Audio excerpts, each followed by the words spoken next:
জি ma'am, আমরা শুরু।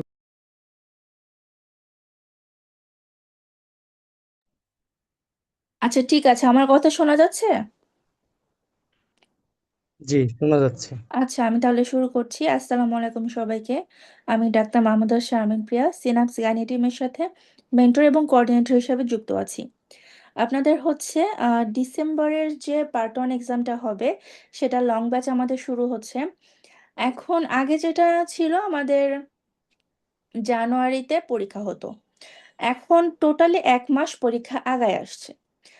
এই কারণে আগে জুন জুলাই থেকে পড়া শুরু করলেও হয়ে যেত, কিন্তু এখন জিনিসটা আমাদের পড়াও 1 মাস আগে থেকে শুরু করতে হবে।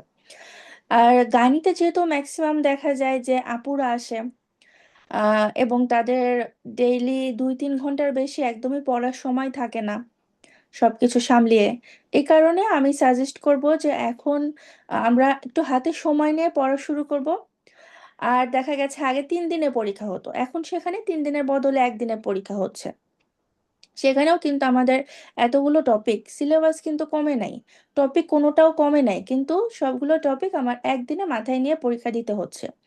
সেক্ষেত্রেও আমাকে পরীক্ষায় ভালো করার জন্য যেটা জরুরি যে আমার রেসিডুয়াল নলেজ বাড়াতে হবে। তো রেসিডুয়াল নলেজ বাড়ানোর জন্য আমাদের জিনিসটা বুঝে পড়তে হবে এবং বারবার রিভাইজ দিয়ে পরীক্ষার হলে গেলে সেটা আমি একদিনে পরীক্ষা দিয়ে পাশ করে আসতে পারবো।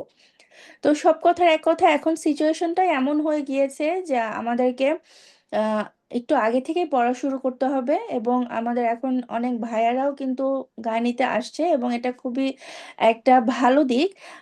আমি ফার্স্টে এটা বলবো যে মেল যারা আমাদের গানিতে আসছেন তারা ফিমেলদের চেয়ে একটু হলেও আপনারা কিন্তু সুযোগ সুবিধা বেশি পাবেন। আমাদের ম্যাডামরা মেল ট্রেনি দেখলে, মেল পার্ট ওয়ান করা কাউকে দেখলে বা মেল কাউকে গানিতে আসতে দেখলে ম্যাডামরা খুবই খুশি হন এবং খুবই উৎসাহ দেন, তাদেরকে অনেক বেশি আদর স্নেহ করেন। দেখা গেছে যে ম্যাডামরা ধরে ধরে যেটা ফিমেলদেরও শিখাচ্ছে না সেটা মেলদের নিয়ে গিয়ে শিখাচ্ছে। সো তারা কিন্তু অনেক বেশি ফ্যাসিলিটিস পায়। সো শিখার ক্ষেত্রে কিন্তু তারা আরো ভালোভাবে শিখতে পারবে এবং এটা খুবই এনকারেজিং একটা বিষয় যে এখন আসলে ফিমেলের পাশাপাশি মেলরাও কিন্তু গানিতে আসছে এবং অনেক ভালো করছে।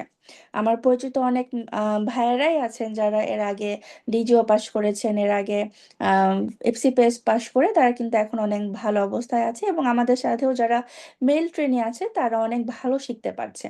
ঠিক আছে।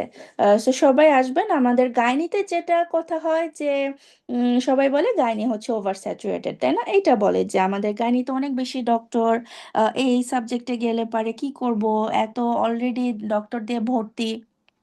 এখানে আসলে বিষয়টা যে চাহিদা বেশি যোগান বেশি। আপনার গাইনিতে আমাদের যে পেশেন্ট আমরা ডিল করছি, তো ম্যাক্সিমামই আপনাদের ডেলিভারির পেশেন্ট, তাই না? যে নয়তো ভ্যাজিনাল ডেলিভারি নয়তো সিজারিয়ান সেকশন, এটা একটা বড় অংশ। বাকি হচ্ছে গাইনোকোলজিক্যাল ডিজিজগুলো, সেগুলোও থাকছে। তো এই যে সেক্টরটা যেখানে আমরা বেবি ডেলিভারি রিলেটেড কাজ করছি, অথবা আমরা মা এবং বাচ্চার সুস্থতা নিয়ে কাজ করছি, এবং আমরা মহিলাদের সুস্থতা, আমরা জ্বরেও বিষয়ক সমস্যাগুলো নিয়ে কাজ করছি, এগুলোতে কিন্তু শুধুমাত্র গাইনি ডাক্তাররাই কাজ করতে পারছে। এই জায়গাগুলোতে এখনো আপনারা যে কোয়াক ডক্টর আছে, যে ফার্মেসি আলারা আছে বা আদার্স যারা আছে, তারা কিন্তু এই সেক্টরটাতে বা এই গাইনিক ডিজিজগুলোর মধ্যে তারা এখনো কিন্তু অনুপ্রবেশ করতে পারেনি। ঠিক আছে। সো এই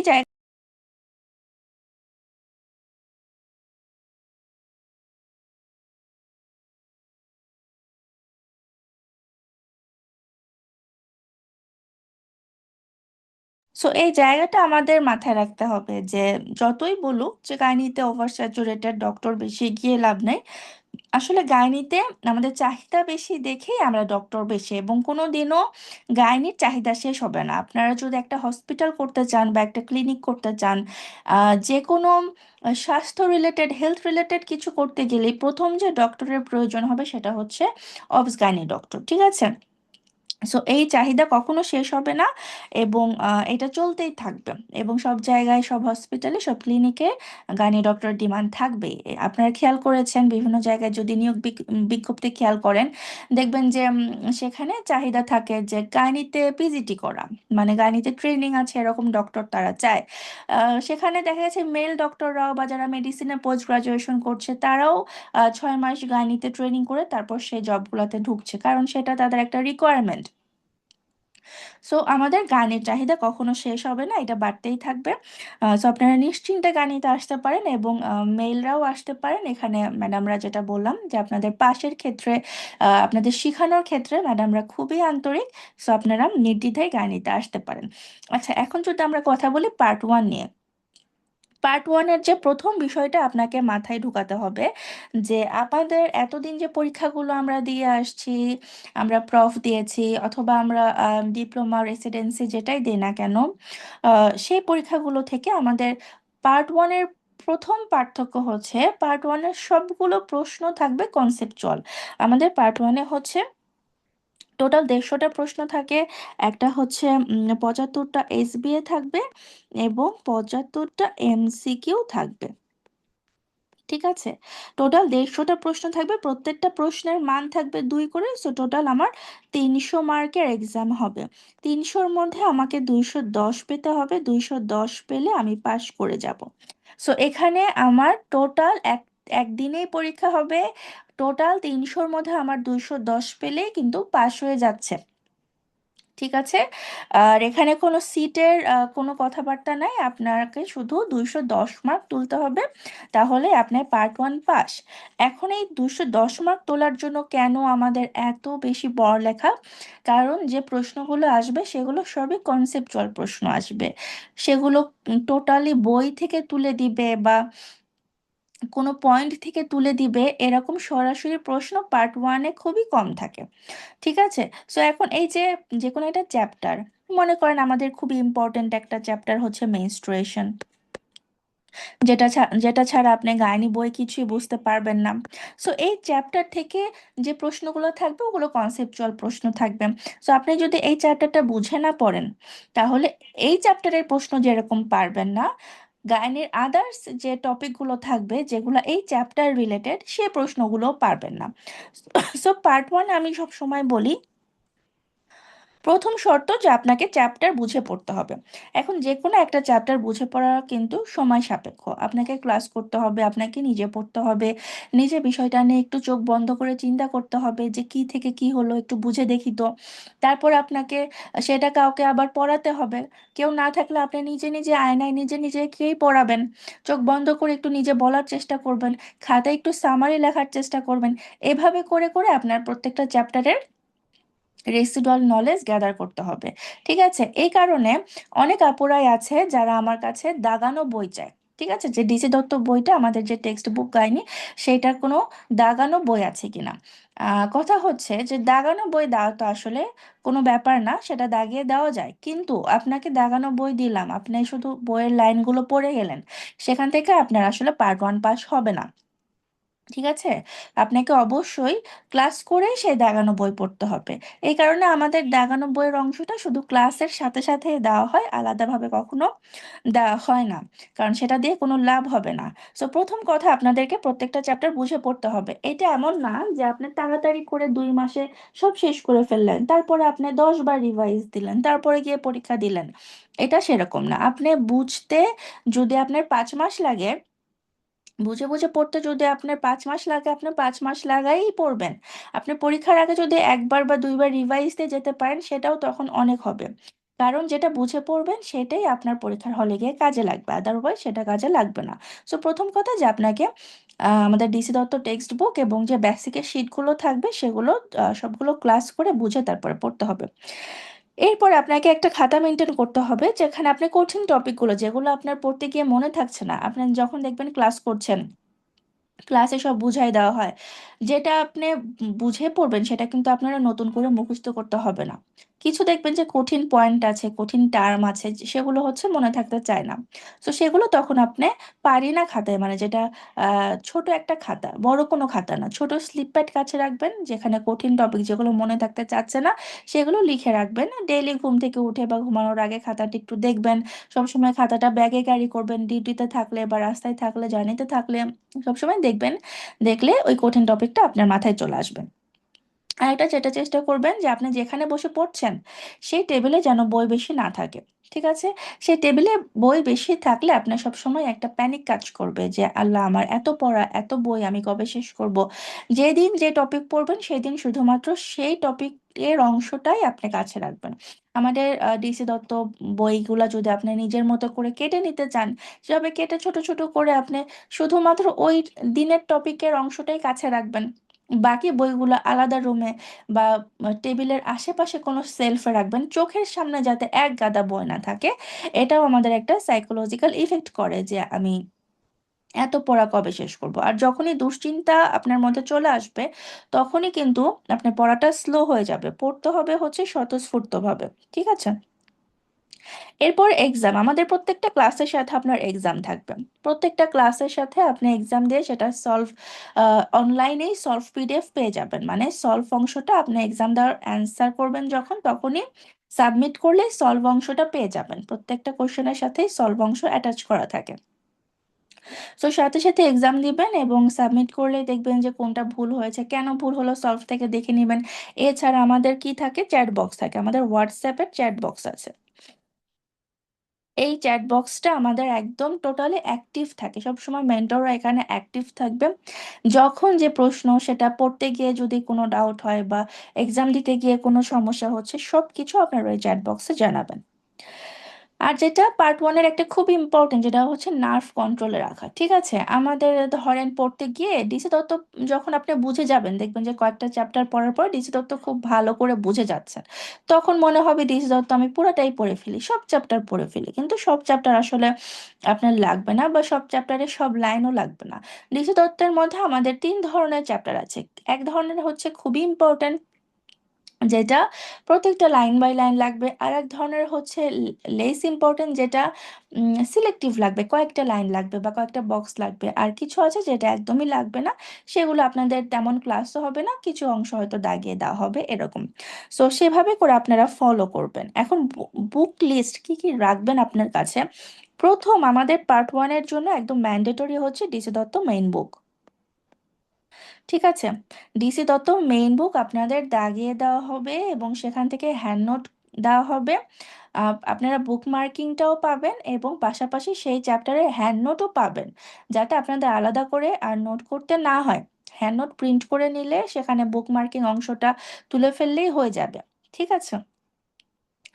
এরপরে হচ্ছে আপনাদের বেসিকের শিট দেওয়া হবে। যেহেতু আমাদের বেসিক টপিক বলতে অ্যানাটমি, ফিজিওলজি, মাইক্রোবায়োকেমিস্ট্রি, মানে আমরা এমবিবিএস এর 5 বছরে যা কিছু পড়েছি সব কিছুই আমাদের বেসিক টপিকের মধ্যে আছে। সো এগুলো তার এত বড় বড় বই আর 6-7 মাসে পড়ে কাভার করা পসিবল না।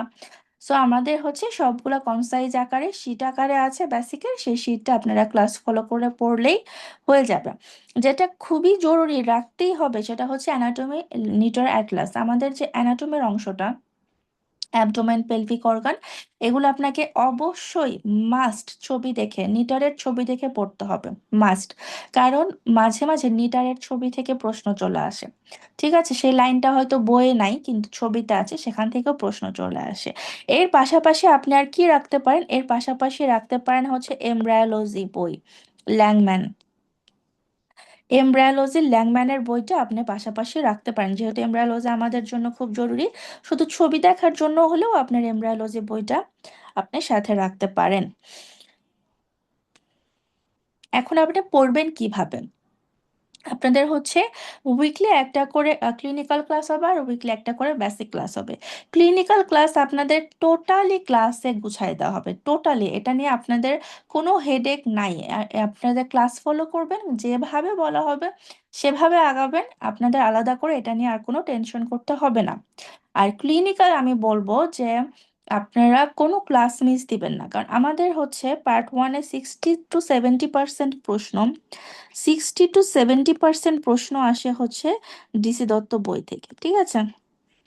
ক্লিনিক্যাল থেকে 60 to 70% প্রশ্ন আসে, বাকি 30 to 40% আসে হচ্ছে বেসিক টপিক থেকে। সো আমাদের হচ্ছে বেসিক অংশটা শর্টকাট করার ওয়ে আছে, কিন্তু ডিসি দত্তর অংশটা আমার আসলে ক্লাস না করে যাওয়ার বা কম পড়ে যাওয়ার ওয়ে নাই। ডিসি দত্ত আপনাকে ক্লিনিক্যাল সবগুলো ক্লাস আপনাকে করতে হবে, ক্লাস না করে ডিসি দত্ত শুধু বুক মার্কিং আপনি পড়বেন না, ঠিক আছে? এখন আপনাকে ডিসতত্ত্ব নিয়ে ক্লাস করে যেভাবে আমরা বলবো, ক্লাসে যেভাবে বই দেখাবো বা যেভাবে হ্যান্ড নোট দিব সেটা ফলো করলেই হয়ে যাবে। আপনি এখন বেসিক তাহলে কি করবেন? বেসিকের আসলে অনেক টপিক, সেটা আপনি দেখবেন যখন আমাদের ক্লাসগুলো শুরু হবে। বেসিকগুলো পড়তে আগে যাদের বেসিক পড়া নাই বা আগে যাদের ডিপ্লোমা রেসিডেন্সি দেওয়া নেই, বেসিক পড়তে তাদের একটু কঠিন লাগবে, ঠিক আছে? তখন আপনি কি করবেন, আপনাদের বেসিকের একটা সাজেশন দেওয়া থাকবে, আমি এখনই দেখাচ্ছি। বেসিক সাজেশন দেওয়া থাকবে, আপনারা বেসিকের ফার্স্টে ক্লাসটা করবেন, বেসিক ক্লাস করবেন, ঠিক আছে? ক্লাস করার পরে ক্লাসের সাথে আপনি শীটটা দাগালেন, ক্লাসের সাথে শীট দাগাবেন। তারপরে দেখবেন যে বেসিক সাজেশনের মধ্যে কি কি টপিক দেওয়া আছে, ওই সাজেশনের টপিকগুলো খুব ভালো করে পড়বেন। মনে রাখবেন, বেসিকের সাজেশনে যে টপিকগুলো দেওয়া থাকবে সেগুলো যদি আপনি ভুল করেন তখন আপনি পিছায় যাবেন, ঠিক আছে? তাহলে বেসিকের সাজেশনের টপিকগুলো আপনার হচ্ছে ইনফিনিটি স্টার টপিক, এগুলো আপনাকে মুখস্থ রাখতেই হবে, এগুলো আপনাকে রেসিডুয়াল করে রাখতেই হবে। এরপরে আপনি বেসিকের এক্সামটা দিবেন, তাহলে মোটামুটি আপনার কাভার হয়ে যাবে, ঠিক আছে? এরপরও আপনাদের কিছু টপিক থাকবে যেগুলো খুবই লেস ইম্পর্ট্যান্ট, যেমন আমাদের হেড নেক একদমই লাগে না, তারপরে আমাদের সিস্টেমিক ফার্মা একদমই লাগে না।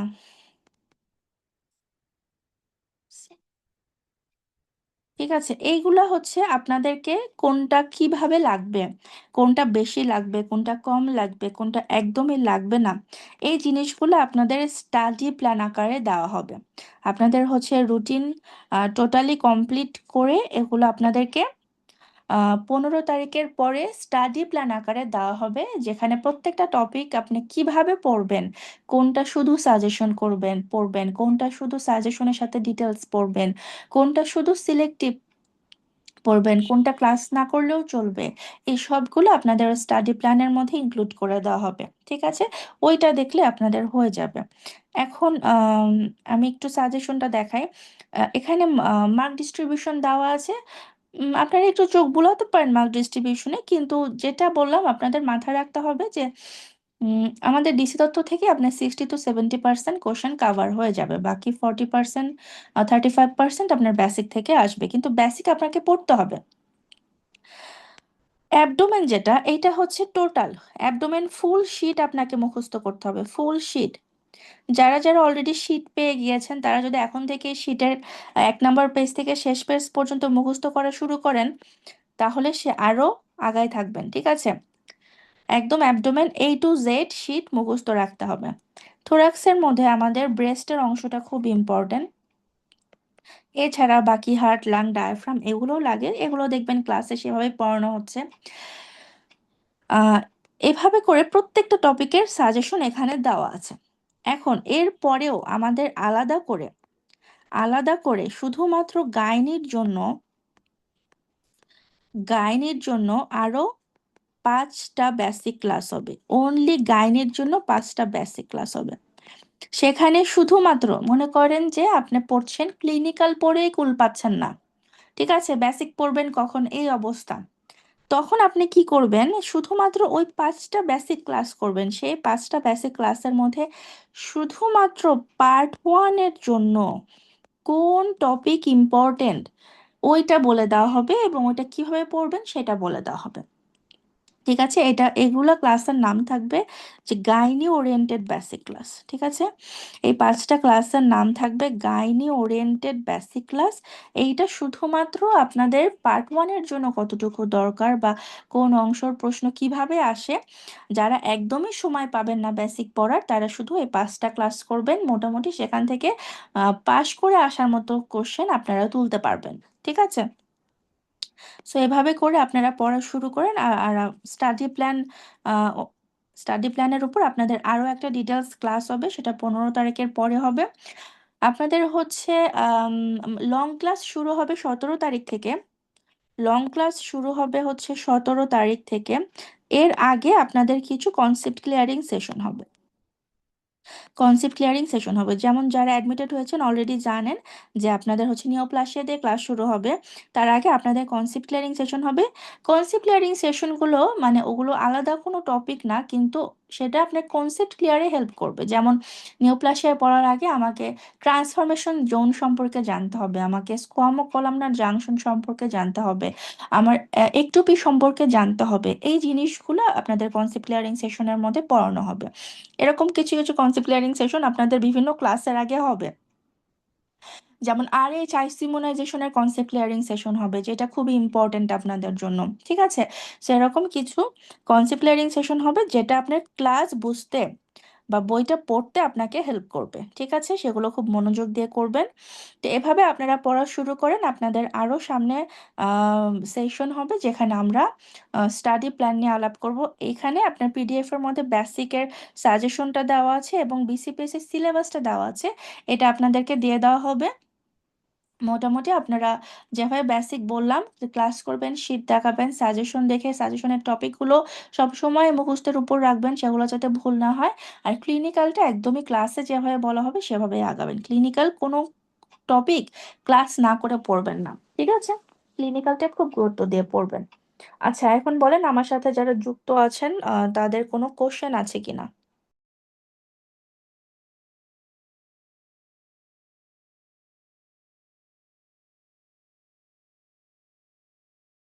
আচ্ছা, যদি প্রশ্ন না থাকে তাহলে আমি শেষ করে দিচ্ছি। আল্লাহ হাফেজ।